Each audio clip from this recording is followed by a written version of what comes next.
Assalamu alaikum masoya annabi, barkanmu da wani lokaci, da fatan na same ku lafiya.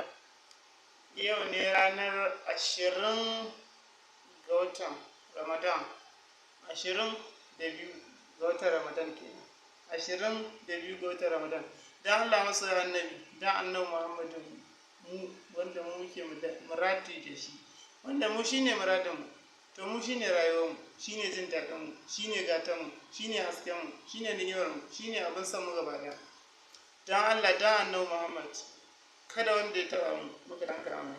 Dan Allah, dan annabi Muhammad, kada wanda ya taɓa muka tanka mai. Dan Allah, dan annabi Muhammad, kada wanda ya taɓa muka tanka mai.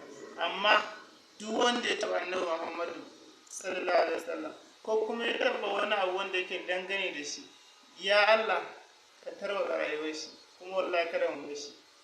Kada mu bar shi, dan mu annabi shine gatanmu, dan mu shine muradinmu. Akwai mugayen malamai wanda suke haddasa mana abubuwa da dama a ƙasarmu. Suna yawan haddasa mana abubuwa da dama a ƙasarmu, kuma mugayen malamai ne. Ba sa son ɗaga daraja annabinmu, ba sa son ɗaga daraja annabinmu. To mu annabinmu Allah ya gama mai komai, ba abin da kai mutum za ka iya mai, wallahi ba abin da kai mutum za ka iya yi mai. Don saboda mu annabinmu Allah ya gama mai komai, ka kuwa kai mutum ba abin da za ka iya yi mai.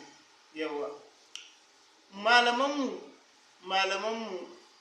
ku rinka jan kunnuwanku da kanku, ku rinka jan kunnuwanku tun kafin waɗansu manyanmu su ma su rinka jan muku kunnuwa tun kafin abin ya kai ga bango. Masoya annabi afuwa, masoya annabi afuwa, ina son annabi na, shine gatana, shine jin daɗina, kuma haka nan na sani. Masoya annabi, kada mu bari wani